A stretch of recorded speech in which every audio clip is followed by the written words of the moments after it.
어차피 여군들 그런 시다발이나 하라고 있는 거 아니었나? 얼굴도 반반한데 내가 타주면 커피 맛이 더 좋겠네. 오만한 지휘관의 저급한 희롱이 굳게 닫힌 회의실의 탁한 공기를 가릅니다. 모욕감에 떨고 있는 젊은 여군 장교의 하얀 얼굴. 비겁한 침묵으로 동조하는 간부들의 비굴한 눈빛.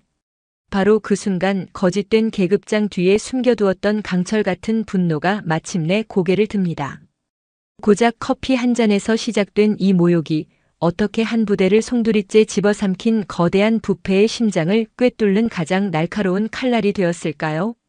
여러분, 오늘도 편안한 시간 보내고 계신가요? 여러분의 일상을 댓글로 공유해 주시면서 시청 후 잊지 마시고 구독과 좋아요 한 번씩 꼭 눌러주시면 감사하겠습니다. 차가운 쇠냄새와 묵은 화약 연기가 뒤섞인 공기가 강원도 화천의 제7보병사단 칠성부대의 새벽을 지배했다. 북녘을 향한 철책은 밤새 내린 서리에 하얗게 얼어붙었고 병사들의 입에서는 거친 숨과 함께 흰 입김이 뿜어져 나왔다. 이곳은 휴전선 최전방, 긴장은 혈관 속을 흐르는 피처럼 당연하고 일상적인 것이었다. 그러나 최근 보병연대 예하의 한 보병대대를 감싸는 긴장감은 그 종류가 달랐다. 그것은 적에 대한 경계심이 아니라 내부의 포식자를 향한 동물적인 공포에 가까웠다. 마동철 중령, 대대의 지휘관인 그는 자신의 집무실에서 창밖의 삭막한 풍경을 내려다보고 있었다. 그의 전투복 어깨에는 빛바랜 은색 무궁화 2개가 위태롭게 달려 있었다. 부록을 훌쩍 넘긴 나이, 기름진 얼굴과 부하들을 향한 경멸이 담긴 눈빛은 그가 어떤 인간인지 굳이 설명할 필요가 없게 했다. 그에게 부대는 자신의 욕망을 채우기 위한 사적인 왕국이었고 부하들은 그 왕국을 유지하기 위한 소모품에 지나지 않았다. 사흘 전 육군본부 감찰실에서 내려온 비공식적인 통보가 그의 심기를 건드리고 있었다. 정기감사가 아닌 익명의 투서를 기반으로 한 특별 실태 점검. 누가 어떤 방식으로 올지는 아무도 몰랐다. 그 불확실성이 마동철의 신경을 날카롭게 긁었다. 시발, 어떤 새끼가 혓바닥을 함부로 놀린 거야. 그는 욕설을 씹어뱉으며 책상 서랍에서 두꺼운 봉투를 꺼냈다. 그 안에는 이번 분기 군납 비품 계약과 관련된 서류와 함께 업체 사장이 찔러준 현금 다발이 들어있었다. 이런 달콤한 수입원을 방해하는 것은 그 무엇이든 용납할 수 없었다. 그는 책상 위 결제 서류에 아무렇게나 사인을 갈기며 작전과장 김진우 소령을 호출했다. 작전과장, 당장 회의 준비해. 오늘 아침까지 부대 전체 서류, 먼지 한 톨 안 나오게 만들어놔. 9시 정각 대대 회의실은 이미 자욱한 담배 연기로 숨이 막힐 지경이었다. 마동철은 상석에 앉아 다리를 꼬고 담배를 피워 물었다. 그의 앞에는 재떨이가 넘칠 듯 꽁초가 쌓여 있었다. 다른 간부들은 그의 눈치를 보며 억지로 담배 연기를 들이마시거나 연신 헛기침을 해댔다. 회의실 벽에 선명하게 붙어있는 금연 표지판은 조롱거리처럼 보였다. 회의실 뒤편 창가에 그림자처럼 서 있는 한 여장교가 있었다. 이하은 대위. 어깨에 금빛 다이아몬드 3개가 그녀의 계급을 말해주고 있었다. 석 달 전 이 부대로 전입 온 작전과 소속 장교였다. 그녀는 창백한 얼굴로 수첩에 무언가를 빠르게 기록하고 있었다. 회의 내용이 아니었다. 마동철 중령의 부당한 지시들, 간부들의 불안한 표정, 회의실의 탁한 공기. 그녀는 이 숨막히는 현실을 기록함으로써 겨우 버티고 있었다.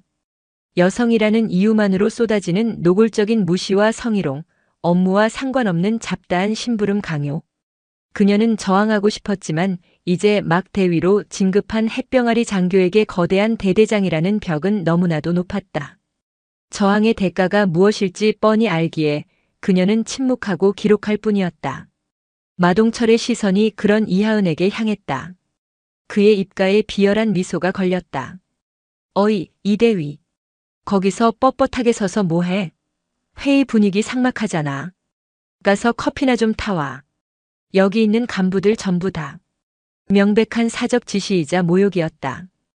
회의에 참석한 다른 간부들은 못 들은 척 고개를 숙였다. 이하은의 얼굴이 하얗게 굳었다. 그녀의 손에 들린 펜이 부들부들 떨렸다. 하지만 그녀는 입술을 깨물며 대답했다. 알겠습니다. 그녀가 수첩을 덮고 움직이려던 바로 그 순간이었다. 벌컥. 회의실 문이 예고 없이 열렸다. 모든 시선이 문 쪽으로 쏠렸다. 그곳에는 처음 보는 얼굴의 부사관이 서 있었다. 군기가 바짝 든 전투복 차림, 왼쪽 가슴에는 3개의 비자가 선명한 상사 계급장이 붙어 있었다. 화장기 없는 맨 얼굴, 단정하게 묶은 머리, 그리고 그 무엇으로도 흔들리지 않을 것처럼 깊고 차가운 눈빛. 그녀는 문간에 서서 회의실 내부를 천천히 훑었다. 자욱한 담배 연기, 재떨이에 담배꽁초 산, 그리고 굴욕감에 물든 이하은 대위의 얼굴까지. 마동철은 잠시 인상을 찌푸렸다. 웬 상사야? 행정병인가? 그는 새로 전입 온 부사관이라는 보고를 받은 기억이 없었다. 그는 별 대수롭지 않게 여기고 다시 이하은을 재촉했다. 이대위 뭐해? 빨리 안 가고? 이하은이 황급히 몸을 돌리려 할 때 회의실을 가르는 차분하지만 강철 같은 목소리가 울려 퍼졌다. 잠깐. 목소리의 주인은 문 앞에 서 있는 여군 상사 강서윤이었다.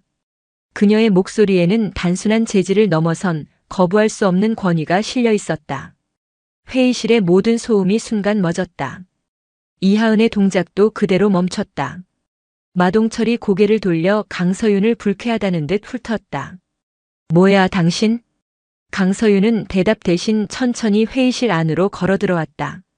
흐트러짐 없는 걸음걸이. 그녀는 입구 쪽 벽에 붙은 금연 표지판을 턱으로 가리켰다.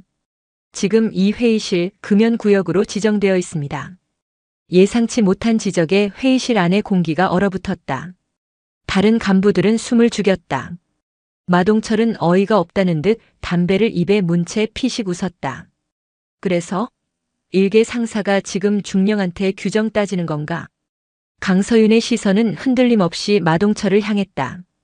육군 복무규율 제14조 2항에 의거, 실내 공공장소에서의 흡연은 명백한 규정 위반입니다. 지휘관이라도 예외는 없습니다. 마치 법전을 읊는 듯한 정확하고 감정 없는 목소리. 마동철의 얼굴에서 웃음기가 사라졌다. 그는 담뱃재를 재떨이에 거칠게 털며 몸을 앞으로 숙였다. 그의 눈에 살기가 어렸다. 야, 당신 소속이 어디야? 오늘 처음 보는 얼굴인데 어느 부대에서 굴러먹던 년이야? 조롱과 위협이 섞인 말투에도 강서윤의 눈빛은 미동도 하지 않았다. 규정은 모든 군인에게 동일하게 적용됩니다.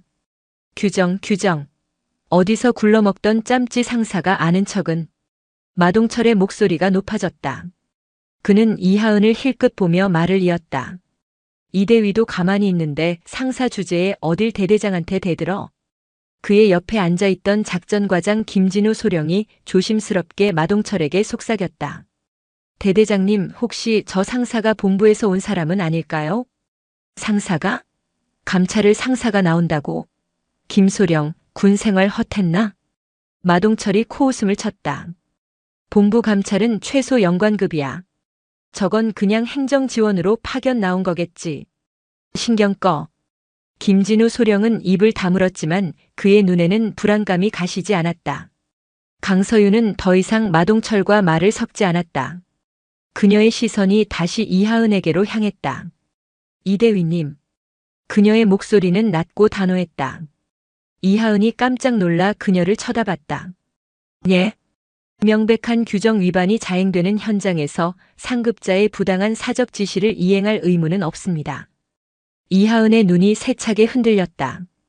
지난 석 달간 누구도 그녀에게 해주지 않았던 말이었다. 가슴 속에서 뜨거운 무언가가 울컥 치밀어 올랐다. 마동철의 얼굴이 시뻘겋게 달아올랐다. 야, 이개 같은 년이. 너 지금 내 부하한테 명령하는 거야? 상사 주제에. 그는 자리에서 벌떡 일어나 강서윤에게 손가락질을 했다. 이대위. 저 미친년 말 듣지 말고 당장 커피 타와. 이건 명령이야. 이하은은 강서윤과 마동철 사이에서 어쩔 줄 몰라 하며 눈물만 글썽였다. 손이 사시나무처럼 떨렸다. 강서윤이 한 걸음 앞으로 나서며 이하은의 앞을 가로막았다. 이대위님, 뒤로 물러서 계십시오. 그 목소리에는 거역할 수 없는 힘이 있었다.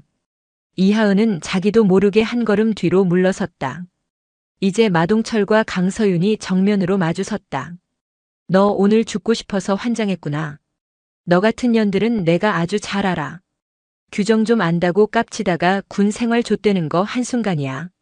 마동철이 비웃으며 담배를 새로 꺼내 물었다. 그래, 내가 그렇게 규정을 좋아하니 말이야. 그럼 내가 타와. 어차피 여군들 그런 시다발이나 하라고 있는 거 아니었나? 얼굴도 반반한데 내가 타주면 커피 맛이 더 좋겠네. 안 그래? 노골적인 성희롱이었다. 이하은은 뒤에서 입술을 깨물며 고개를 숙였다. 회의실 안의 공기는 살얼음판처럼 차갑게 얼어붙었다. 강서윤의 입술이 굳게 닫혔다. 그녀의 턱선에 힘이 들어갔다. 그녀는 천천히 그리고 깊게 숨을 들이마셨다. 그리고 말했다. 육군 복무규율 제14조 2항 실내 흡연은 금지 사항입니다. 마지막으로 경고합니다. 지금 즉시 담배를 끄십시오. 같은 말이었지만 목소리의 결이 달랐다. 더 낮고 더 단단했으며 그 안에는 서늘한 칼날 같은 위압감이 서려 있었다. 마동철은 순간 움찔했지만 곧 더 큰 분노에 휩싸여 폭소를 터뜨렸다. 하, 인연이 진짜 보자 하니까 너 지금 나한테 명령했냐? 상사가 대대장한테? 명령이 아니라 규정 집행 요구입니다. 규정 집행? 웃기고 자빠졌네. 마동철이 회의 테이블을 주먹으로 내리쳤다. 꽝 하는 소리와 함께 찻잔이 요란하게 흔들렸다. 커피 타올 거야 말 거야? 대답 안 해, 이년아. 강서윤은 대답 대신 그를 똑바로 응시했다. 침묵. 그 짧은 침묵 속에서 마동철은 정체 모를 불안감에 휩싸였다. 저 여자의 눈빛. 그것은 일개 상사가 가질 수 있는 눈빛이 아니었다. 모든 것을 꿰뚫어보고 상대를 압도하는 그런 종류의 눈빛이었다. 마침내 강서윤이 입을 열었다. 규율 앞에서는 예외는 없습니다.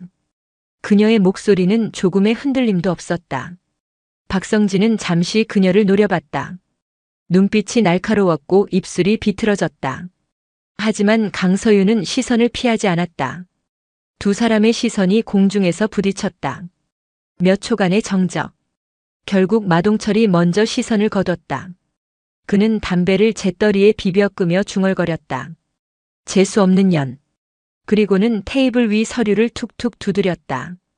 회의 시작한다. 볼일 없는 것들은 당장 꺼져.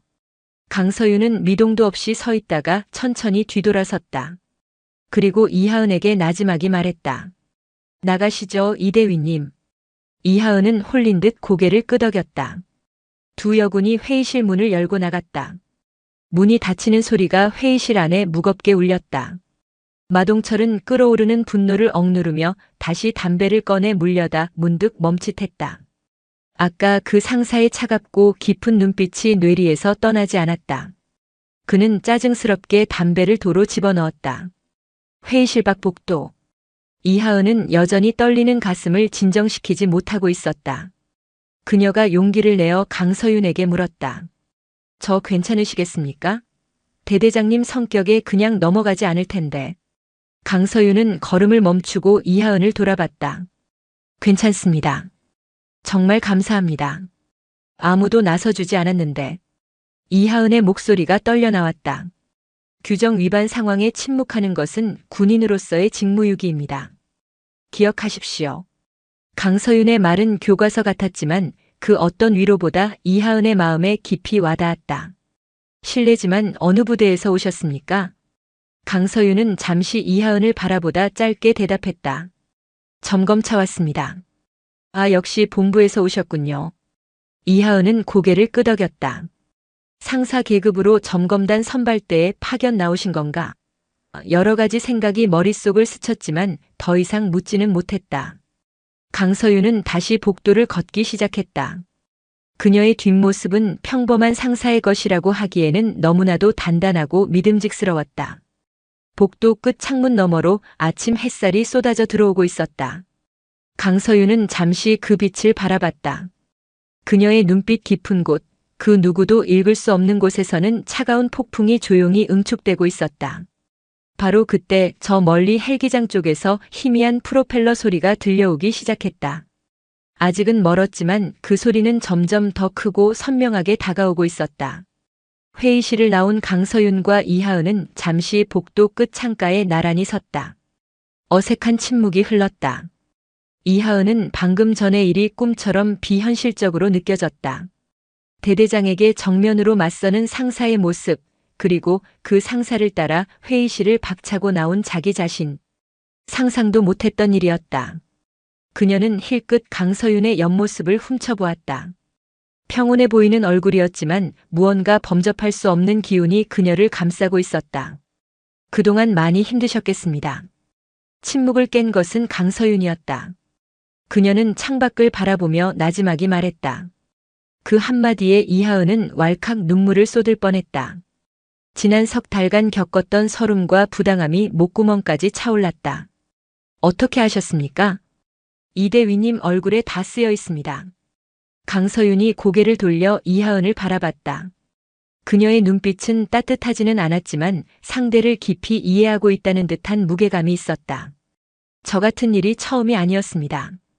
커피 심부름은 거의 매일 있는 일이었고 회의록 정리나 사무실 청소 같은 잡무도 제 담당이었습니다. 다른 남성 장교들에게는 시키지 않는 일들이었습니다.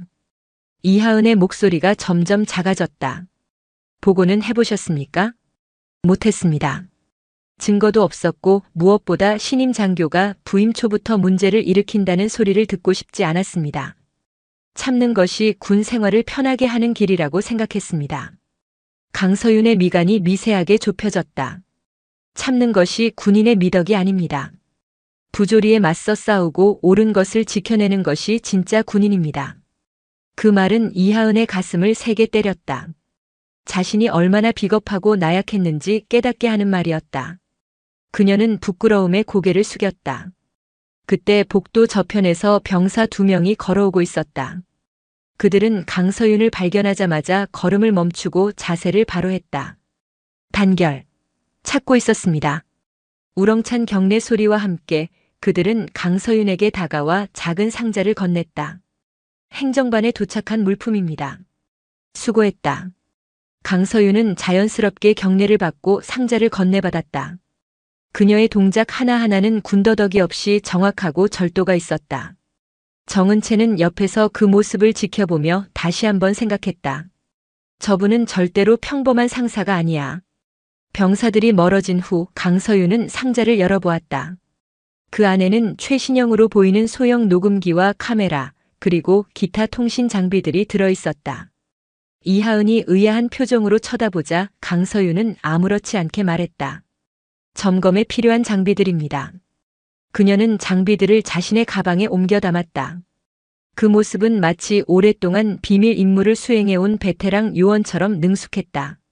바로 그때 관제탑에서 울리는 듯한 날카로운 방송 소리가 부대 전체에 울려 퍼졌다. 전 부대원 주목.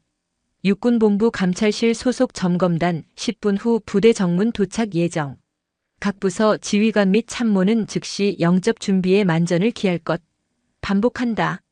육군본부 감찰실 점검단 10분 후 도착 예정. 방송이 끝나자 복도는 순식간에 분주해졌다. 서류를 들고 뛰어가는 간부들, 복장을 정돈하는 병사들. 건물 전체가 보이지 않는 손에 의해 흔들리는 듯 했다. 이하은의 얼굴도 긴장으로 굳어졌다. 본부 점검단이 오시는군요. 그렇습니다. 강서윤은 여전히 담담했다. 상사님은 먼저 오신 선발되셨군요. 비슷합니다. 강서윤은 애매한 미소를 지었다. 이대위님, 저와 함께 현관으로 가보시겠습니까? 제가 가도 되겠습니까? 저는 계급도 낮고. 가서 직접 보시는 게 좋을 겁니다. 앞으로 이 부대가 어떻게 변하게 될지. 강서윤의 말에는 묘한 확신이 담겨 있었다. 이하은은 잠시 망설이다 고개를 끄덕였다. 그녀는 강서윤을 따라 1층 현관 로비로 향했다. 그곳에는 이미 대대 간부들이 도열해 있었다. 마동철 중령은 언제 그랬냐는 듯 가장 앞에서 근엄한 표정으로 서 있었다. 그의 옆으로는 김진우 소령을 비롯한 참모들이 굳은 얼굴로 서 있었다. 모두의 시선은 부대 정문으로 향해 있었다. 강서윤은 그들 무리에 섞이지 않고 로비 구석의 기둥 뒤에 조용히 섰다. 이하은도 그녀의 옆에 섰다. 누구도 상사 계급의 여군에게 신경 쓰지 않았다. 하지만 강서윤은 그곳에서 모든 것을 보고 있었다. 간부들의 불안한 눈빛, 마동철의 위선적인 표정, 부대 전체를 감싸는 인위적인 긴장감까지. 잠시 후 부대 정문 쪽에서 검은색 세단 여러 대가 들어오는 것이 보였다. 차들이 현관 앞에 멈춰 서고 뒷문이 열렸다. 가장 먼저 내린 사람은 별하나 준장이었다. 그를 필두로 대령, 중령급 장교들이 차례로 내렸다. 그들의 정복 어깨에 달린 계급장들이 아침 햇살에 번쩍였다. 마동철이 앞으로 달려나가 우렁차게 경례를 붙였다. 단결. 제7보병사단 555연대 555대 대장 중령 마동철. 점검단장님, 이하 점검단 여러분의 부대 방문을 진심으로 환영합니다. 준장은 가볍게 목례로 답하며 건물 안으로 들어섰다. 그의 표정은 딱딱하게 굳어 있었다. 점검단 일행이 로비를 지나는 순간 준장의 시선이 잠시 기둥 뒤에 서 있는 강서윤에게 머물렀다. 강서윤은 그와 눈이 마주치자 다른 부사관들처럼 경례를 올렸다. 준장은 희미하게 고개를 끄덕이고는 지나갔다. 아주 짧은 순간이었지만 이하은은 그들의 눈빛 교환에서 무언가 이상한 기류를 느꼈다. 그것은 상급자가 하급자의 경례를 받는 일반적인 모습과는 미묘하게 달랐다. 점검단이 모두 지휘통제실로 들어간 후 로비에 남아있던 마동철은 안도의 한숨을 내쉬었다. 그의 시선이 로비 구석의 강서윤과 이하은에게 향했다. 그의 얼굴에 다시 불쾌함이 떠올랐다. 너희들 아직도 안 꺼지고 여기서 뭐 하는 거야? 점검단 구경하러 왔어? 그는 혀를 차며 두 사람에게 다가왔다. 특히 당신 이름이 뭐라고 했지? 강상사? 어디서 굴러먹던 부사관인지는 몰라도 여기서는 내 말이 법이야. 아까 회의실에서의 물에 그냥 넘어갈 생각하지 마. 감찰 끝나기만 해봐. 내가 내군 생활을 아주 지옥으로 만들어줄 테니까. 노골적인 협박이었다. 이하은은 겁에 질려 고개를 숙였다. 하지만 강서윤은 표정 하나 변하지 않고 마동철을 똑바로 쳐다봤다. 기대하고 있겠습니다, 대대장님. 마치 도발하는 듯한 그 대답에 마동철은 어이가 없다는 듯 헛웃음을 터뜨렸다. 인연이 진짜 돌았구나. 좋아, 어디 한번 해보자고. 그는 분이 풀리지 않는다는 듯 씩씩거리며 지휘통제실로 향했다. 이하은은 걱정스러운 눈으로 강서윤을 바라봤다. 상사님, 정말 괜찮으시겠습니까? 괜찮습니다. 곧 모든 것이 끝날 테니까요. 강서윤은 조용히 말했다. 그녀의 시선은 창밖을 향해 있었다. 점검단이 타고 온 차량들이 떠나지 않고 현관 앞에 대기하고 있었다. 그리고 저 멀리 하늘 끝, 아침에 들었던 것보다 훨씬 더 가까운 곳에서 또 다른 헬리콥터의 굉음이 들려오고 있었다.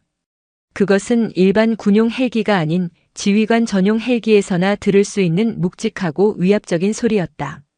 부대 전체가 다시 한번 술렁이기 시작했다. 진짜 폭풍은 이제 막 시작되려 하고 있었다. 육군본부 점검단이 도착한 지 1시간이 지났다. 대대 지휘통제실에서는 팽팽한 긴장감 속에서 서류 검토와 현황 보고가 진행되고 있었다. 마동철 중령은 미리 준비한 대로 흠잡을 데 없는 보고를 이어갔지만 점검단장인 준장의 표정은 좀처럼 풀리지 않았다.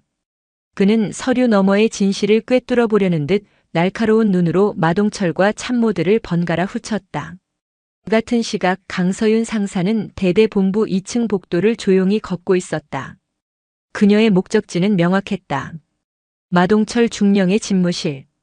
그녀는 그곳에 부패의 핵심 증거가 있을 것이라고 확신했다. 그녀가 집무실 앞에 섰을 때 문틈으로 희미한 담배 연기와 함께 마동철의 목소리가 새어나오고 있었다. 전화 통화 중이었다.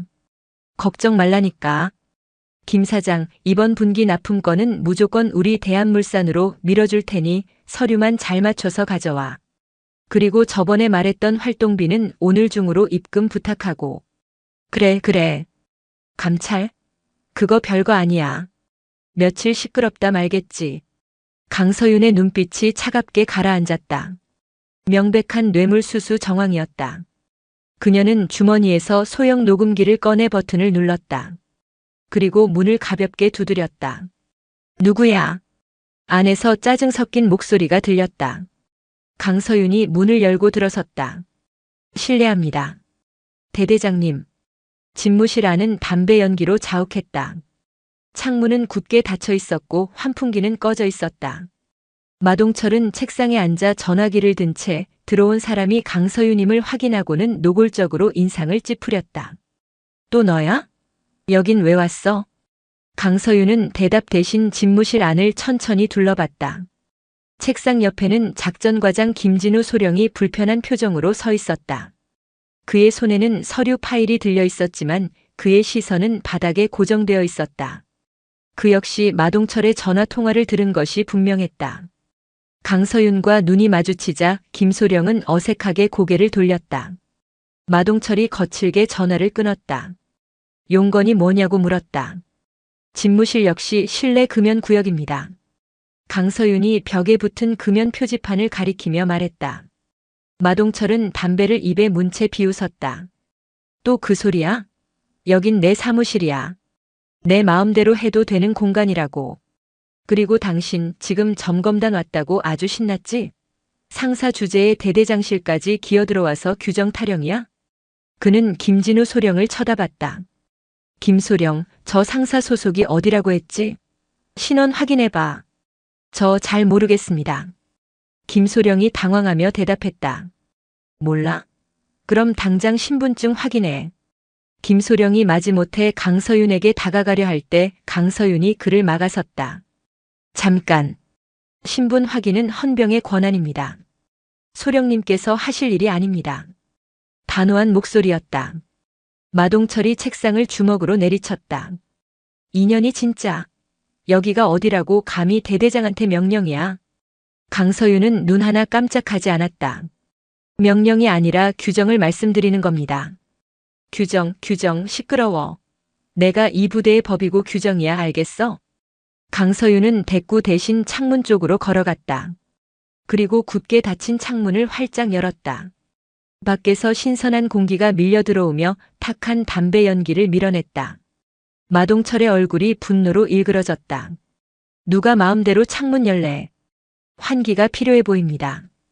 강서윤이 담담하게 말했다. 마동철은 씩씩거리며 담배를 재떨이에 비벼 껐다. 그는 김진우 소령을 쳐다봤다.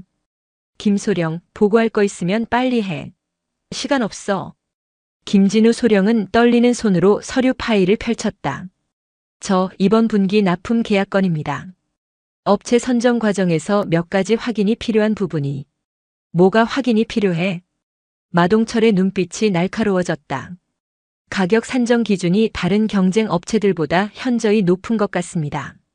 품질 차이라고 보기에는. 닥쳐. 마동철이 그의 말을 끊었다. 업체 선정은 내가 했어. 문제 있어? 없습니다. 김소령은 입술을 깨물며 고개를 숙였다. 없으면 나가. 김소령은 서류 파일을 가슴에 안고 돌아서다 문 앞에서 강서윤과 다시 눈이 마주쳤다. 강서윤은 그를 조용히 바라봤다. 그녀의 눈빛은 그를 비난하는 것 같지도 동정하는 것 같지도 않았다. 그저 깊은 심연처럼 그의 마음을 들여다보는 듯 했다. 용기를 내십시오. 말없는 시선이었지만 김소령은 그 의미를 느낀 듯 했다. 그는 잠시 망설이다가 고개를 숙이고 집무실을 나갔다. 이제 집무실에는 강서윤과 마동철 단둘만 남았다. 마동철은 다시 담배를 꺼내 물었다. 너 아직도 안 나가고 뭐해? 강서윤은 대답 대신 그의 책상을 바라봤다. 서류 더미 사이로 대한물산 납품 계약서라는 글자가 선명하게 보였다. 그녀는 그 이름을 머릿속에 깊이 새겼다. 마동철이 라이터를 켜는 순간 강서윤이 나지막이 말했다. 대대장님. 뭐? 규정은 모두를 위한 것입니다. 대대장님을 보호하기 위한 것이기도 합니다. 꼰대 같은 소리 집어치우고 당장 꺼져. 강서윤은 더 이상 말하지 않고 몸을 돌려 집무실을 나갔다. 문이 닫히자 마동철은 혼자 남아 담배에 불을 붙이려다 멈칫했다. 활짝 열린 창문으로 들어오는 찬 바람과 아까 그 상사의 서늘한 눈빛이 왠지 모르게 그를 불안하게 만들었다. 그는 짜증스럽게 담배를 서랍에 던져 넣었다. 복도로 나온 강서윤은 곧장 행정반으로 향했다. 그녀는 그곳에서 오늘 전입 온 파견 부사관 행세를 하며 납품 관련 서류 열람을 요청했다. 행정반장은 상사 계급의 그녀를 의심하지 않고 관련 서류처를 내주었다. 강서윤은 서류를 넘기며 대한물산과의 계약서에서 의심스러운 점들을 빠르게 메모했다. 계약 금액이 부풀려진 정황, 타업체와의 비상식적인 가격 차이, 그리고 모든 결제 라인의 최종 승인자는 마동철 중령이었다. 서류 검토를 마치고 복도를 걷던 그녀는 저 멀리서 걸어오는 마동철과 마주쳤다. 그는 점검단 보고를 마치고 나오는 길인 듯 했다. 그는 강서윤을 발견하고는 일부러 그녀의 앞을 가로막았다. 또 너냐? 아주 대대본부를 내 집 안방처럼 싸돌아다니는구나. 그의 얼굴은 불쾌감으로 일그러져 있었다. 점검단 놈들 때문에 개망신당하고 오는 길이야. 다 너 같은 것들 때문이라고. 제가 아니라 대대장님의 규정 위반 때문입니다. 강서윤이 침착하게 대답했다. 마동철은 코웃음을 쳤다. 규정? 좋아, 규정. 근데 말이야, 당신 나이가 어떻게 돼? 40은 넘어 보이지? 여군치고는 짬밥 꽤나 먹었네. 근데 그 나이 처먹고 아직도 상사야? 진급 포기했어? 명백한 조롱과 인신공격이었다. 그렇게 얼굴 뻣뻣하게 굳히고 다니니까 남자들이 싫어하는 거야. 시집은 갔나 몰라? 아, 그 나이면 이미 늦었나? 강서윤의 턱 끝에 힘이 들어갔지만 그녀의 표정은 여전히 평온했다. 대대장님, 지금 하시는 말씀은 명백한 성희롱 및 모욕에 해당됩니다. 성희롱? 야, 내가 관심 좀 가져주는 거잖아. 칭찬으로 들어. 그 나이에 아직 군대에 붙어 있는 거 대단하다고. 강서윤은 주머니에서 만년필 하나를 꺼냈다. 검은색 금속 재질의 평범해 보이는 펜이었다. 하지만 펜 클립 부분에는 육군 참모총장의 인장이 희미하게 새겨져 있었다. 그녀는 그 펜으로 수첩을 꺼내 무언가를 적기 시작했다. 5월 5일 14시 5분 본부 복도. 마동철 중령의 성희롱 발언. 외모평가, 나이조롱, 계급 비하. 마동철이 그녀의 수첩을 엿보려 고개를 들이밀었다. 뭘 적어? 일기 쓰냐? 강서윤이 수첩을 덮었다. 보고서입니다. 보고서? 뭔 보고서? 복무기강 위반 사례 보고서입니다. 대대장님의 모든 발언과 행동은 지금 이 순간에도 기록되고 있으며 정식 절차에 따라 상급부대에 보고될 것입니다. 마동철의 표정이 순간 굳어졌다. 뭐? 야, 너 지금 나 협박하는 거야? 고작 상사 따위가 대대장을 보고해. 누가 내 말을 믿을 것 같아? 강서윤은 펜을 다시 주머니에 넣었다. 규정 앞에서는 계급은 무의미합니다. 또 규정. 지랄하고 자빠졌네. 마동철은 손을 휘저으며 그녀를 지나쳐갔다. 그는 어깨를 툭 치며 지나가며 한마디를 더 던졌다. 그래도 몸매는 쓸만하네. 관리 좀 했나 봐? 그의 저질스러운 목소리가 복도에 울렸다. 강서윤은 그 자리에 서서 그가 사라지는 것을 지켜봤다. 그녀의 표정은 평온했지만 눈빛은 만년설처럼 차갑게 얼어붙어 있었다. 기록되었습니다. 모든 것이. 그녀는 다시 수첩을 펼쳐 추가로 메모했다. 성희롱 반복. 위계를 이용한 인격 모독. 보고 무시 발언. 그녀의 손에 들린 펜이 분노로 미세하게 떨리고 있었다. 마동철 중령과의 정면 충돌 이후 강서윤은 자신의 계획을 더욱 치밀하게 실행에 옮기기 시작했다. 그녀는 더 이상 수동적으로 관찰하고 기록하는 데 그치지 않았다. 그녀는 이제 판을 흔들기로 결심했다. 그녀의 첫 번째 목표는 마동철의 가장 가까운 곳에서 균열을 만드는 것이었다. 그 대상은 작전과장 김진우 소령이었다.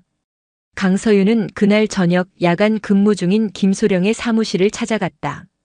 김소령은 그녀의 등장에 당황하며 자리에서 일어났다. 강 상사님, 어쩐 일이십니까? 잠시 드릴 말씀이 있어서 왔습니다. 소령님. 강서윤은 문을 닫고 그의 맞은편 의자에 앉았다. 그녀의 갑작스러운 행동에 김소령은 안절부절 못했다. 낮에 대대장님 집무실에서의 일 죄송하게 생각합니다. 제가 나서야 했는데. 괜찮습니다. 소령님의 입장을 이해합니다. 강서윤의 목소리는 차분했다. 하지만 언제까지 그렇게 침묵하고 계실 겁니까? 무슨 말씀이신지. 납품 비리건 알고 계시지 않습니까? 강서윤의 직설적인 질문에 김소령의 얼굴이 하얗게 질렸다. 그는 마른 침을 삼키며 주변을 두리번거렸다. 상사님, 그런 위험한 말씀은. 위험한 것은 진실을 외면하는 것입니다, 소령님. 당신은 군인입니까? 아니면 범죄의 공모자입니까? 그 말은 김소령의 가슴에 비수처럼 꽂혔다. 그는 한참 동안 아무 말도 하지 못했다. 그의 눈빛이 세차게 흔들렸다. 그는 주먹을 꽉 쥐었다 펴기를 반복했다. 오랜 침묵 끝에 그가 떨리는 목소리로 입을 열었다. 알고 있습니다. 작년부터 의심하고 있었습니다. 하지만 증거가 없었고 무엇보다 보복이 두려웠습니다. 저에게는 가족이 있습니다. 그 두려움 때문에 수많은 병사들이 부당한 대우를 받고 국방 예산이 낭비되고 있습니다. 소령님의 가족이 소중한 만큼 저 병사들의 청춘과 국민들의 세금도 소중한 것입니다. 강서윤의 목소리는 꾸짖는 것이 아니었지만 그 어떤 질책보다 무겁게 김소령의 양심을 짓눌렀다. 제가 뭘 할 수 있겠습니까? 일개 소령이 대대장님을 상대로. 혼자가 아니시라면 어떻겠습니까? 강서윤이 그의 눈을 똑바로 보며 말했다. 제가 돕겠습니다. 소령님께서 용기를 내주신다면 제가 모든 것을 바로잡겠습니다. 소령님을 보호하고 이 부대를 바꾸겠습니다. 그녀의 목소리에는 의심의 여지가 없는 강한 확신이 담겨 있었다. 김소령은 잠시 그녀를 멍하니 바라봤다. 저 사람은 대체 누구일까? 일개 상사가 어떻게 저런 말을 할 수 있는 걸까? 수많은 의문이 머릿속을 스쳤지만 그는 본능적으로 느낄 수 있었다. 지금 자신의 눈앞에 있는 이 사람은 이 지옥 같은 상황을 끝낼 수 있는 유일한 사람이라는 것을. 그는 마침내 결심한 듯 떨리는 목소리로 말했다. 돕겠습니다. 제가 가지고 있는 자료들을 드리겠습니다. 그날 밤 김진우 소령은 강서윤에게 자신이 그동안 몰래 모아온 마동철의 비리 관련 자료들을 넘겼다. 그것은 그가 양심의 가책 속에서 몰래 복사해둔 서류들이었다. 대한물산과의 비정상적인 계약서 사본, 부풀려진 예산 청구 내역, 그리고 마동철이 사적으로 유용한 부대 유류 사용 기록까지. 작지만 결정적인 증거들이었다. 강서윤은 김소령의 협조를 확보한 후 다음 단계로 넘어갔다. 그녀는 이하은 대위를 찾아갔다. 이하은은 그날 이후 마동철의 노골적인 괴롭힘에 시달리고 있었다. 업무에서 사소한 꼬투리를 잡아 공개적으로 질책하고 야근을 강요하는 등 비열한 보복이 이어지고 있었다. 강서윤은 그녀에게 김소령에게 했던 것과 같은 질문을 던지지는 않았다. 대신 그녀의 어깨를 조용히 두드리며 말했다. 힘드시죠? 하지만 조금만 더 버텨주십시오. 곧 끝이 보일 겁니다.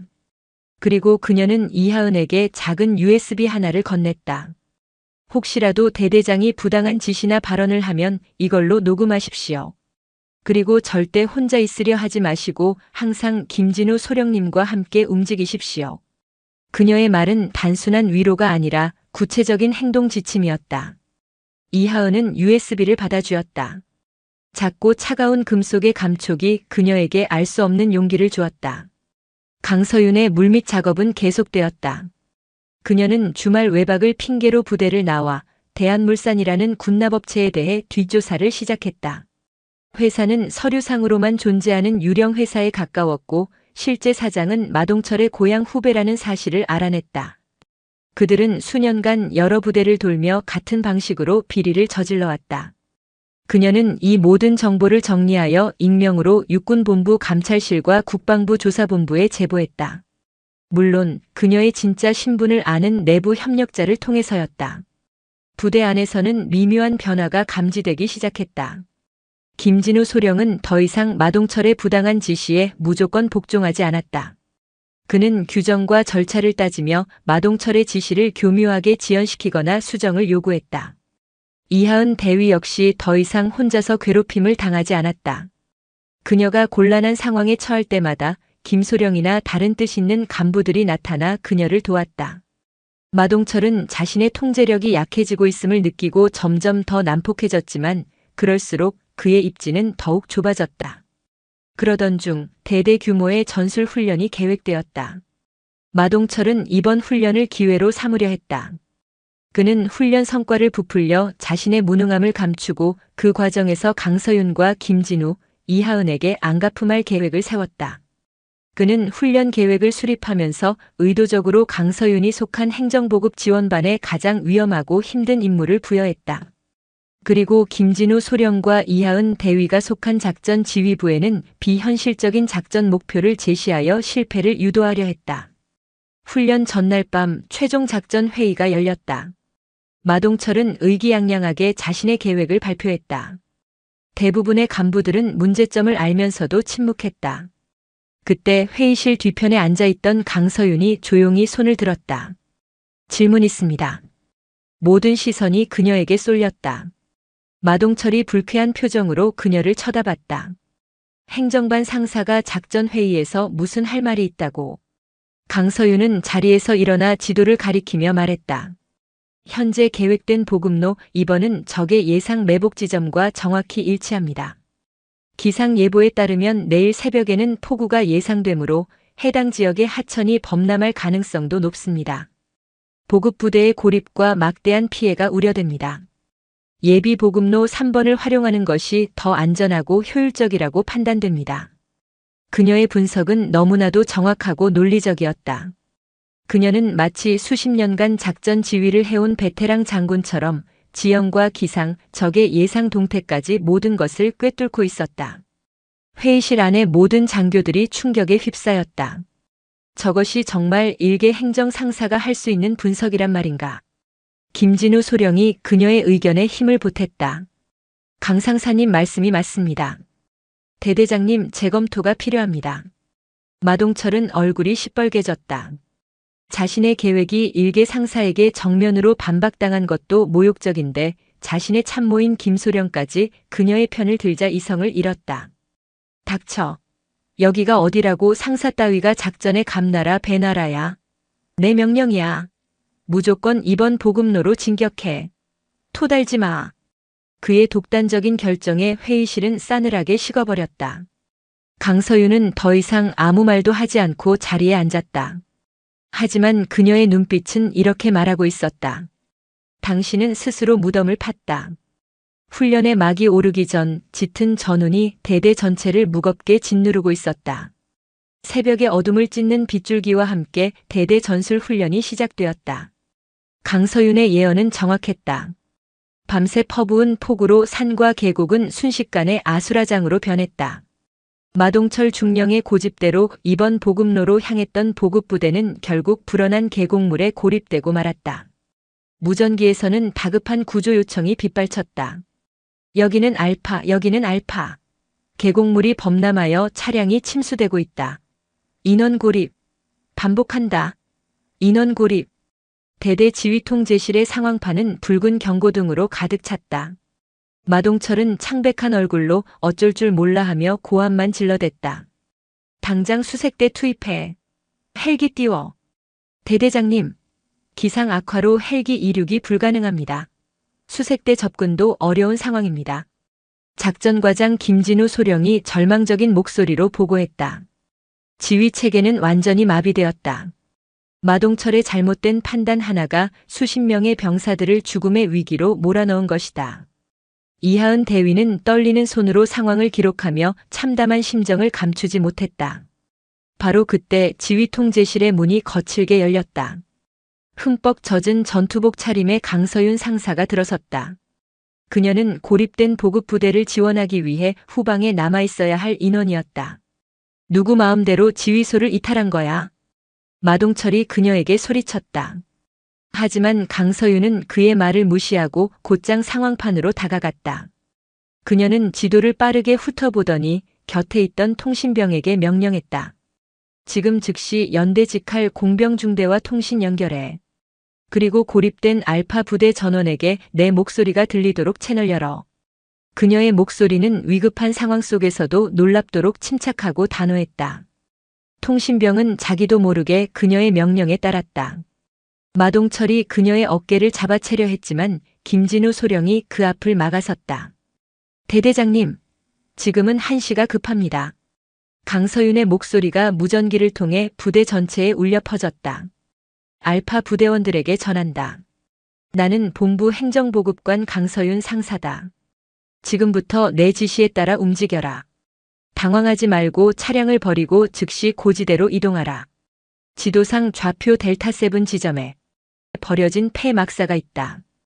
그곳으로 전원 집결하라. 공병부대가 로프를 설치하여 구출할 것이다. 그녀의 지시는 명확하고 구체적이었다. 혼란에 빠져있던 고립 부대원들은 그녀의 목소리에서 희망을 발견했다. 하지만 한 병사가 절망적인 목소리로 무전을 쳤다. 상사님, 부상자가 있습니다. 거동이 불가능합니다. 모두의 심장이 철렁 내려앉았다. 그 순간 강서윤은 주저없이 자신의 방탄 헬멧과 조끼를 벗어 던졌다. 내가 직접 가겠다. 상사님, 위험합니다. 김진우 소령이 그녀를 말렸다. 하지만 강서윤의 눈빛은 확고했다. 내 부하가 죽어가고 있는데 지휘관이 안전한 곳에 숨어 있을 수는 없다. 김소령님, 이대위님. 제가 없는 동안 지휘소를 부탁합니다. 그녀는 말을 마치고 폭우 속으로 뛰쳐나갔다. 그녀의 손에는 구급낭과 로프가 들려 있었다. 그 뒷모습을 보며 지휘 통제실의 모든 사람들은 할 말을 잃었다. 저것은 일개 부사관의 모습이 아니었다. 수많은 전투를 겪으며 생사를 넘어온 진정한 지휘관의 모습이었다. 강서윤은 거친 빗줄기를 뚫고 산을 올랐다. 그녀의 움직임은 특수부대원의 그것처럼 빠르고 정확했다.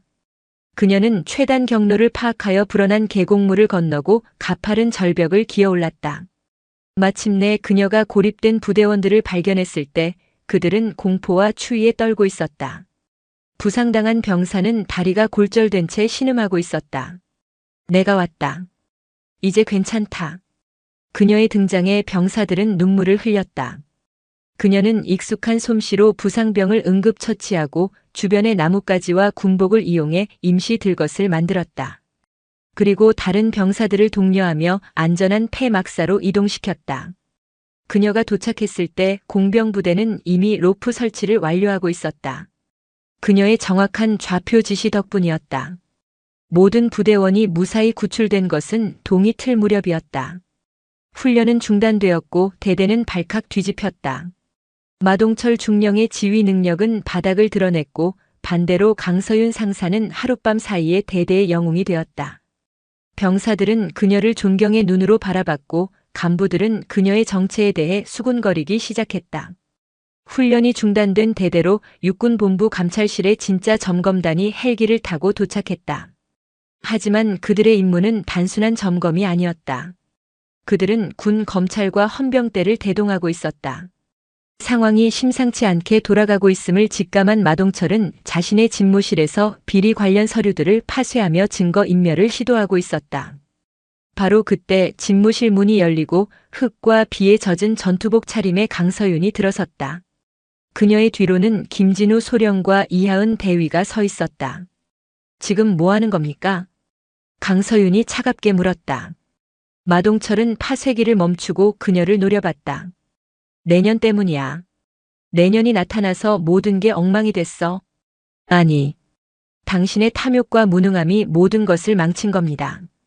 강서윤이 그의 책상으로 다가가 서류 하나를 집어들었다. 대한물산과의 이면 계약서였다. 이 모든 것을 당신은 어떻게 설명하시겠습니까? 마동철은 이성을 잃고 그녀에게 달려들었다. 하지만 강서윤은 가볍게 그의 팔을 꺾어 제압했다. 그의 손목에서 둔탁한 뼈 소리가 울렸다. 악! 마동철이 비명을 지르며 바닥에 쓰러졌다. 바로 그 순간 헌병들이 집무실로 들이닥쳤다. 그들은 마동철을 일으켜 세우고 그의 손에 수갑을 채웠다. 마동철 중령, 당신을 뇌물수수, 직권남용, 군용물 횡령 및 지휘태만 혐의로 긴급 체포합니다. 마동철은 끌려가면서도 믿을 수 없다는 듯 강서윤을 쳐다봤다. 너 대체 정체가 뭐야? 강서윤은 대답하지 않았다. 그녀는 창밖을 바라봤다. 비는 그쳤고 먹구름 사이로 아침 햇살이 비치고 있었다. 길고 어두웠던 밤이 지나고 새로운 아침이 밝아오고 있었다. 마동철 중령이 헌병대에 연행된 후 대대는 거대한 충격과 혼란에 휩싸였다. 지휘관의 부재, 그리고 하룻밤 사이에 영웅이 된 의문의 여군 상사. 모든 것이 비현실적이었다. 간부들과 병사들은 앞으로 어떤 일이 벌어질지 알 수 없어 불안에 떨었다. 다음 날 오전 대대 전 장병 및 간부가 연병장에 소집되었다. 연단 위에는 육군본부에서 파견된 감찰감 백인호 준장이 딱딱한 표정으로 서 있었다. 그의 옆으로는 군 검사와 헌병대장이 도열해 있었고 그들 뒤로 강서윤 상사가 이전과 같은 평범한 전투복 차림으로 서 있었다. 하지만 이제 그 누구도 그녀를 평범한 상사로 보지 않았다. 백인호 준장이 마이크 앞에 섰다. 그의 목소리는 연병장 전체에 무겁게 울려 퍼졌다. 본관은 육군본부 감찰감 준장 백인호다. 오늘 이 자리에 선 이유는 우리 군의 심장을 갉아먹는 암적인 존재를 도려내고 뼈를 깎는 자성을 통해 거듭나기 위함이다. 그는 잠시 말을 멈추고 연병장을 둘러봤다. 전임 대대장 마동철 중령은 자신의 사리사욕을 위해 군과 국가 그리고 무엇보다 전우들의 신뢰를 배신했다. 그의 범죄 행위는 군사법정에 따라 엄중히 처벌될 것이며 그와 관련된 모든 부패 사슬 역시 발본색원하여 일벌백계할 것이다. 그의 선언에 장병들은 숨을 죽였다. 하지만 오늘 이 자리는 단순히 한 명의 범죄자를 처벌하는 자리가 아니다. 그의 폭정과 부조리 속에서 침묵하고 동조했던 우리 모두의 책임은 없는지 되돌아보는 자리이기도 하다. 그의 시선이 간부들을 향했다. 몇몇 간부들이 부끄러움에 고개를 숙였다. 이러한 군의 부끄러운 민낯을 밝혀내기 위해 육군본부는 지난 수개월간 특단의 조치를 감행했다. 그것은 바로 우리 군에서 가장 신뢰받고 능력 있는 지휘관 중 한 명을 이곳에 파견하여 내부로부터 진실을 파헤치는 것이었다. 장병들이 술렁이기 시작했다. 모두의 시선이 자연스럽게 연단 위에 서 있는 한 사람에게로 향했다. 강서윤 상사. 백인호 준장이 그녀를 향해 몸을 돌렸다. 그리고 모든 사람이 경악하는 장면이 펼쳐졌다. 별하나 장군인 그가 상사 계급의 부사관에게 먼저 허리를 굽혀 거수 경례를 한 것이다. 단결. 임무 완수 보고 드립니다. 준장의 우렁찬 목소리에 연병장은 완벽한 침묵에 휩싸였다. 강서윤은 그의 경례를 받으며 천천히 자신의 가슴에 붙어있던 상사 계급장을 떼어냈다. 그리고 주머니에서 무궁화 3개가 선명한 대령 계급장을 꺼내 자신의 전투복에 부착했다. 그녀가 마이크 앞에 섰다. 이제 그녀의 목소리는 더 이상 평범한 상사의 것이 아니었다. 수천 명의 부하를 지휘하는 지휘관의 위엄과 카리스마가 담겨 있었다. 나는 육군본부 감찰실 특별감찰팀장 대령 강서윤이다. 충격적인 자기소개였다. 연병장 곳곳에서 탄식과 경악의 소리가 터져나왔다. 이하은 대위는 두 손으로 입을 막았다. 김진우 소령은 떨리는 눈으로 그녀를 바라봤다. 지난 몇 주간의 모든 의문이 풀리는 순간이었다. 그녀의 비범한 통찰력, 위기 상황에서의 침착함, 부하를 구하기 위해 목숨을 아끼지 않았던 용기. 모든 것이 설명되었다. 나는 상사 강서윤으로서 지난 몇 주간 여러분과 함께 생활하며 이 부대의 빛과 그림자를 모두 목격했다. 그녀의 시선이 연병장을 천천히 훑었다. 폭우 속에서 전우를 구하기 위해 자신의 목숨을 걸었던 병사들의 뜨거운 전우애를 보았다. 묵묵히 자신의 임무를 수행하며 부대를 지탱해온 대다수의 성실한 간부들을 보았다. 나는 여러분이 자랑스럽다. 그녀의 말에 몇몇 병사들의 눈시울이 붉어졌다. 하지만 나는 동시에 썩어빠진 권력의 빌부터 자신의 배를 채우고 약한 전우를 괴롭히며 군의 명예를 더럽히는 자들도 목격했다. 지휘관의 불의에 눈 감고 침묵하며 비겁하게 자신의 안위만을 챙겼던 이들도 보았다. 그녀의 목소리가 칼날처럼 날카로워졌다. 마동철은 단지 시작일 뿐이다. 그의 비리에 동조하고 방관했던 자들, 지금 이 순간에도 자신의 죄가 드러날까 두려움에 떠는 자들이 있다면 똑똑히 들어라. 자수하여 광명을 찾을 기회를 주겠다. 하지만 끝까지 진실을 숨기려 한다면 군법의 가장 엄중한 심판을 받게 될 것이다. 그녀의 선언은 최후 통첩이었다. 오늘부터 이 부대는 다시 태어날 것이다. 계급이 아니라 원칙이 바로 서는 부대, 권위가 아니라 책임과 헌신이 존중받는 부대, 그 어떤 부조리와 차별도 용납하지 않는 강하고 정의로운 부대로 거듭날 것이다. 내가 여러분과 함께할 것이다. 그녀의 연설이 끝나자 잠시의 침묵이 흘렀다. 그리고 한 병사가 먼저 박수를 치기 시작했다. 그 박수는 순식간에 연병장 전체로 퍼져나가 거대한 함성과 함께 화천의 하늘을 가득 메웠다. 그것은 새로운 지휘관에 대한 충성의 맹세이자 변화에 대한 뜨거운 열망의 표현이었다. 강서윤 대령은 연단 위에서 그 모습을 조용히 지켜보았다.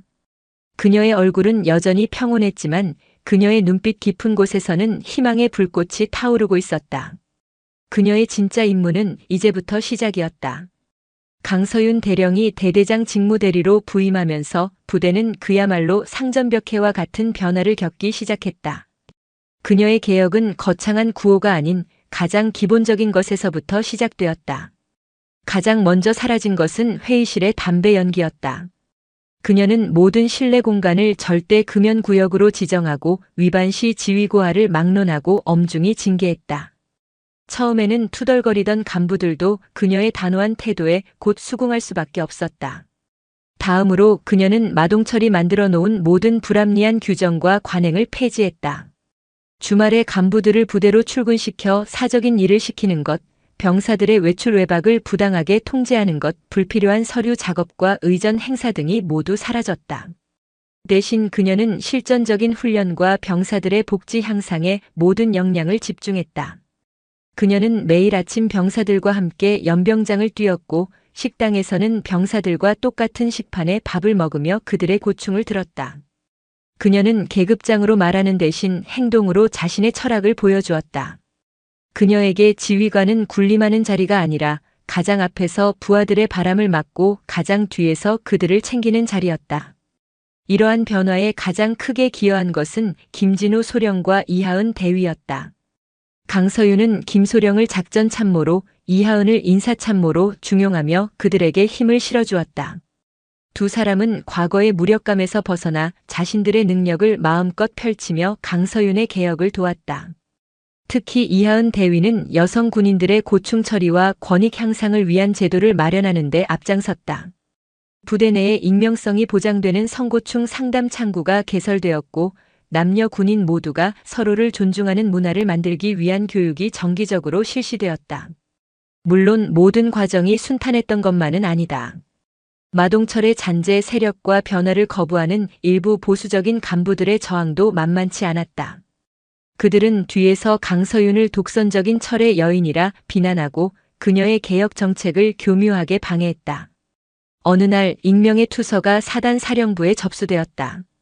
강서윤 대령이 자신의 권한을 남용하여 특정 장교들에게 특혜를 주고 부대 운영을 독단적으로 처리하여 위계 질서를 무너뜨리고 있다는 내용이었다. 명백한 흠집 내기였다. 사단장은 강서윤을 호출했다. 강 대령, 이런 투서가 들어왔는데 어떻게 된 일인가? 강서윤은 조금도 당황하지 않고 차분하게 대답했다. 사실무근입니다, 사단장님. 저는 원칙과 규정에 따라 부대를 지휘하고 있을 뿐입니다.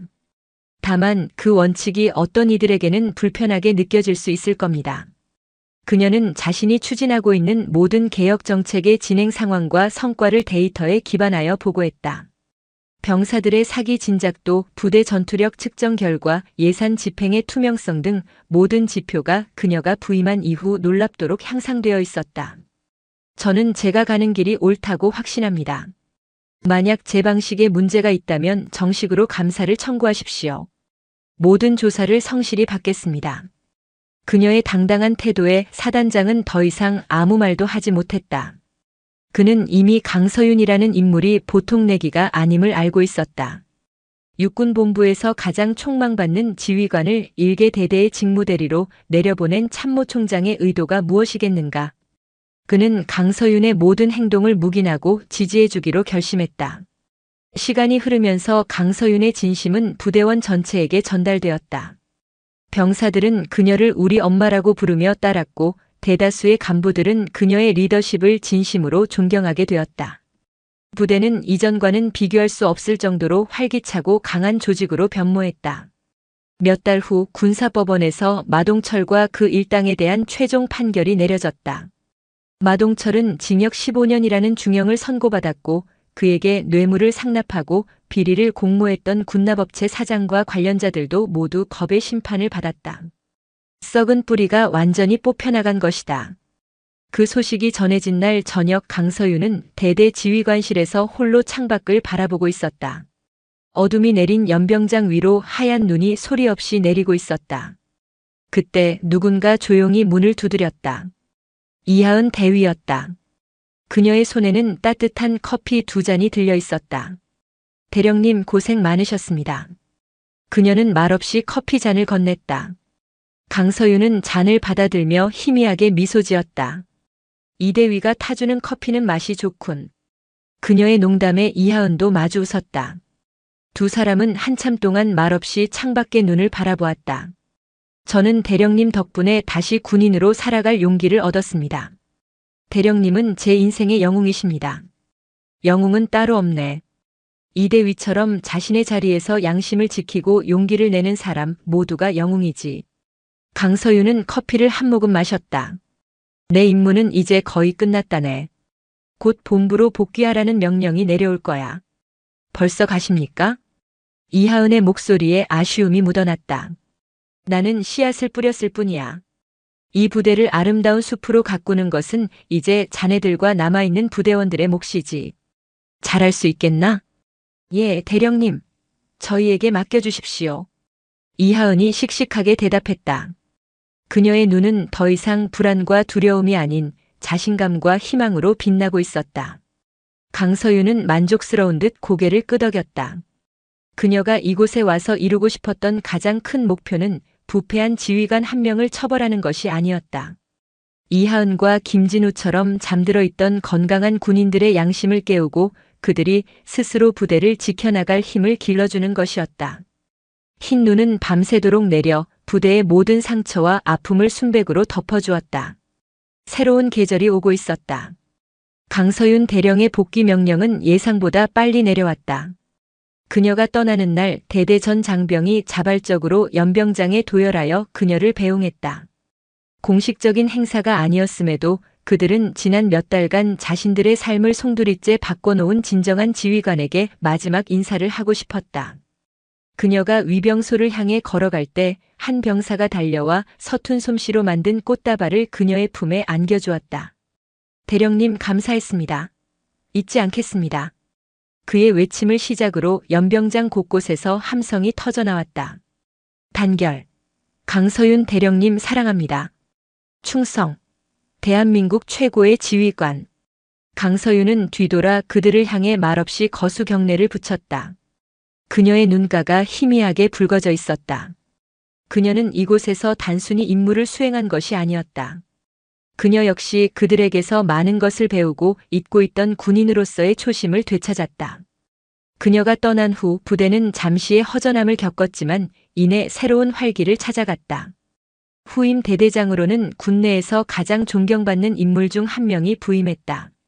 그는 강서윤이 닦아놓은 개혁의 기조를 이어받아 부대를 더욱 강하고 투명한 조직으로 발전시켰다. 김진우 소령은 중령으로 진급하여 다른 부대의 대대장으로 영전했고 이하은 대위 역시 소령 진급 심사를 압도적인 성적으로 통과하여 육군본부의 핵심 참모로 발탁되었다. 그들은 각자의 위치에서 강서윤의 아이들이라는 자부심을 가지고 군의 변화를 이끌어가는 주역이 되었다. 한편 육군본부로 복귀한 강서윤 대령에게는 더욱 막중한 임무가 주어졌다. 참모총장은 그녀를 국방개혁위원회의 핵심 위원으로 임명했다. 그녀의 경험과 통찰력을 바탕으로 군 전체의 낡은 관행과 부조리를 뿌리 뽑는 역할을 맡긴 것이다. 그녀의 책상에는 전군 각지에서 접수된 수많은 비리 제보와 고충 민원 서류들이 산더미처럼 쌓였다. 제2, 제3의 마동철은 여전히 군의 어두운 구석에 존재했다. 그녀는 밤낮을 잇고 일에 몰두했다. 때로는 거대한 기득권의 저항에 부딪혀 좌절하기도 하고 변하지 않는 현실의 무력감을 느끼기도 했다. 그럴 때마다 그녀는 칠성부대에서 병사들이 만들어준 시든 꽃다발을 바라보았다. 그리고 눈 덮인 연병장에서 자신을 향해 함성을 외치던 그들의 얼굴을 떠올렸다. 나는 혼자가 아니다. 나의 뒤에는 변화를 열망하는 수많은 전우들이 있다. 어느 날 그녀의 사무실로 한 통의 편지가 배달되었다. 발신인은 이하은 소령이었다. 편지에는 부대의 소식과 함께 그녀가 얼마 전역은 최초로 특수부대 중대장으로 선발되었다는 기쁜 소식이 담겨 있었다. 그리고 편지 마지막에는 이런 구절이 적혀 있었다. 대령님께서 뿌리신 씨앗이 이제 군 전체에서 아름다운 꽃으로 피어나고 있습니다. 저희가 대령님의 뒤를 따르겠습니다. 그러니 대령님께서는 더 높은 곳을 향해 더 멀리 나아가 주십시오. 저희가 대령님의 굳건한 방패가 되겠습니다. 강서윤은 편지를 읽으며 조용히 미소 지었다. 그녀는 책상 위에 놓인 대한민국 전군 지도를 바라봤다. 아직 가야 할 길은 멀고 싸워야 할 적들은 많았다. 하지만 그녀는 더 이상 두렵지 않았다. 그녀가 시작한 정의의 행군은 이제 거대한 물결이 되어 대한민국 국군이라는 거대한 강을 정화시키고 있었다. 그녀는 자리에서 일어나 창밖의 푸른 하늘을 바라봤다. 그녀의 눈빛은 그 하늘보다 더 높고 더 푸른 이상을 향하고 있었다. 진정한 개혁은 한 명의 영웅이 아니라 깨어있는 수많은 전우들의 연대로 이루어진다는 것을 그녀는 알고 있었다. 그녀의 싸움은 이제 개인의 차원을 넘어 시대의 사명이 되어가고 있었다. 그리고 그녀는 그 사명의 가장 선두에서 묵묵히 자신의 길을 걸어갈 것이었다. 몇 년의 시간이 흘렀다. 대한민국 국군은 강서윤을 필두로 한 개혁 세력의 노력으로 이전과는 비교할 수 없을 정도로 투명하고 강한 군대로 변모했다. 그녀는 군내 최연소 여성 장군으로 진급하여 준장이 되어 국방부의 핵심 정책을 수립하는 중책을 맡게 되었다. 그녀의 이름 앞에는 늘 군 개혁의 상징, 살아있는 전설이라는 수식어가 따라붙었다. 하지만 그녀는 단 한순간도 과거를 잊지 않았다. 특히 혹한의 겨울을 함께 보냈던 칠성부대 대대에서의 기억은 그녀의 군 생활에 있어 가장 중요한 원동력이 되었다. 그녀는 가끔씩 그때의 부대원들이 어떻게 지내는지 궁금해했다. 어느 봄날 그녀는 국방부 장관과 함께 최전방 부대 시찰에 나섰다. 시찰 부대 리스트에는 익숙한 이름이 있었다. 제7보병사단. 그녀의 마음이 미세하게 떨렸다. 헬기에서 내린 그녀의 눈에 가장 먼저 들어온 것은 조금도 변하지 않은 칠성부대의 굳건한 부대 마크였다. 부대 현황 보고를 받기 위해 사단 지휘통제실로 들어선 순간 그녀는 자신도 모르게 걸음을 멈췄다. 보고를 위해 연단에 선 작전 참모의 얼굴이 너무나도 낯익었기 때문이다. 단결. 제7보병사단 작전 참모 중령 이하은.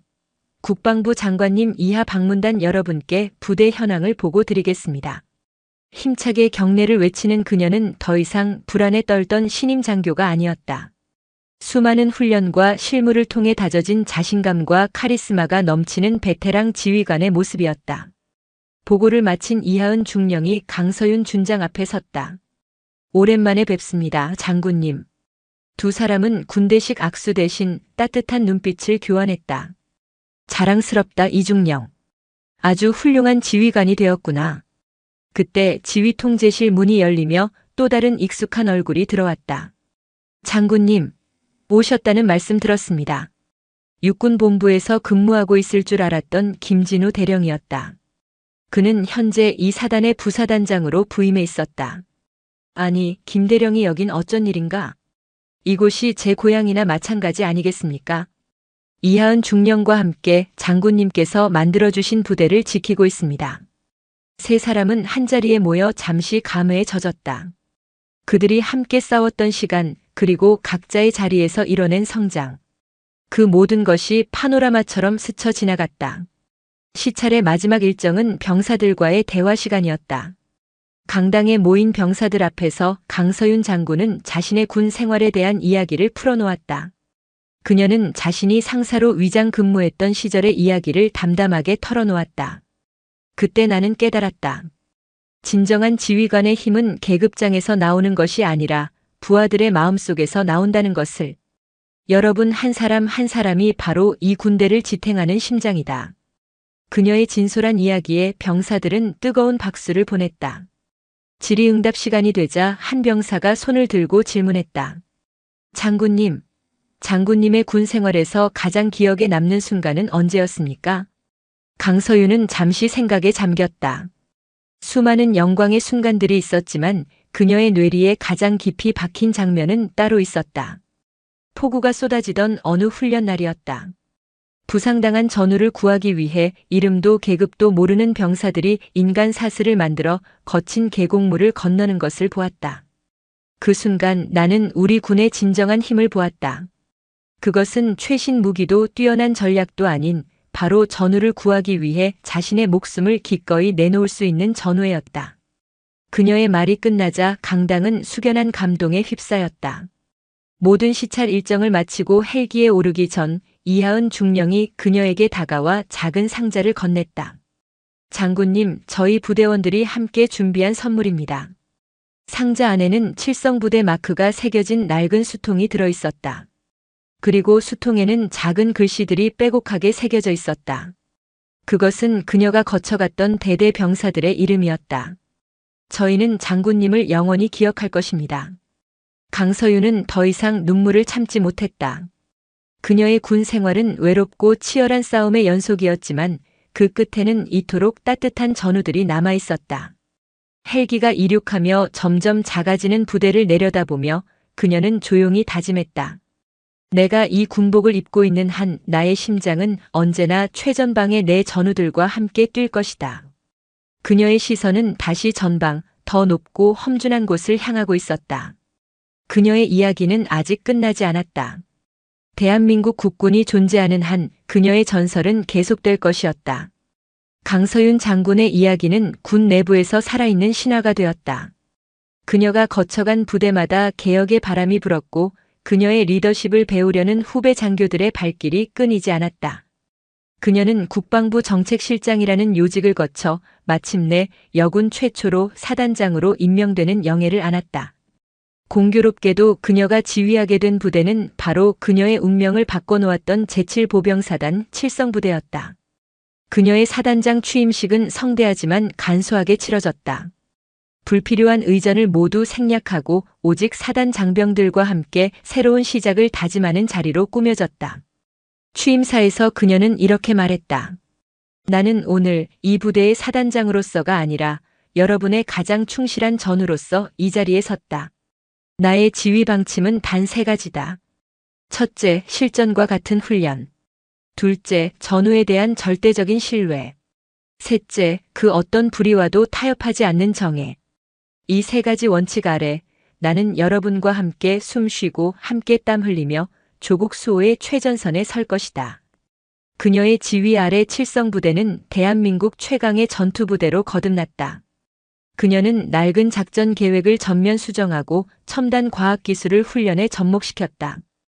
또한 병사 한 사람 한 사람을 인격체로 존중하는 병영 문화를 정착시켜 군의 고질적인 문제였던 병영 부조리를 완전히 뿌리 뽑았다.